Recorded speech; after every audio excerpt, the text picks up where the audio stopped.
জাতীয় স্থায়ী কমিটির মিটিংটা রুটিন মিটিং।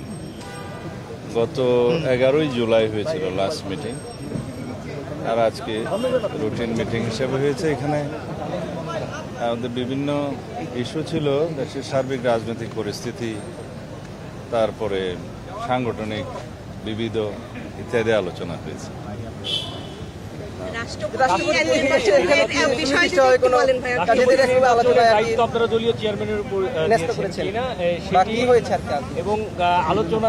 রাষ্ট্রপতির নির্বাচনের বিষয়টি নির্বাচন কমিশনের একটা সাংবিধানিক এখতিয়ার।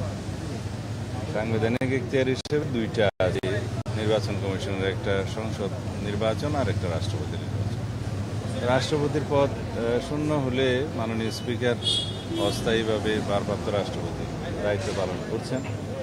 আইন অনুসারে 90 দিনের মধ্যে এটা রাষ্ট্রপতি নির্বাচন অনুষ্ঠান করতে হবে।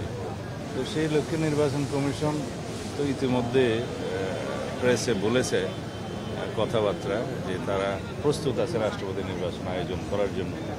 সেটা তারা তফসিল ঘোষণা করতে পারে।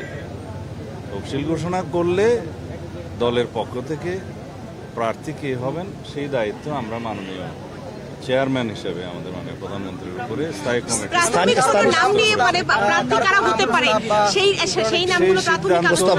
নেয়ার দায়িত্ব আমরা মাননীয় চেয়ারম্যান হিসেবে, দলের চেয়ারম্যান হিসেবে তার উপরেই ন্যস্ত করেছি। সেটা তিনি সেই সিদ্ধান্ত মাননীয় প্রধানমন্ত্রী নেবেন দলের চেয়ারপারসন হিসেবে। মাননীয় মন্ত্রী আরেকটা বিষয় হচ্ছে, সেপ্টেম্বরে তো এই যে সংবিধান অনুযায়ী যেহেতু 90 দিনের মধ্যে এরা বিশেষ অধিবেশনের মাধ্যমে তো করা যায় রাষ্ট্রপতি নির্বাচন, এই বিশেষ অধিবেশন হওয়ার কোনো সম্ভাবনা আছে কিনা বা বিএনপি সেটা মনে করে কিনা, এই ধরনের আলোচনা এখানে হয়েছে? নির্বাচন কমিশন তফসিল ঘোষণা করলে মনোনয়নপত্র বিক্রি হবে, জমা হবে, যাচাই বাছাই হবে। বাছাইয়ের পরে যদি সিঙ্গেল প্রার্থী হয় সেই ক্ষেত্রে আর নির্বাচন করতে হয় না।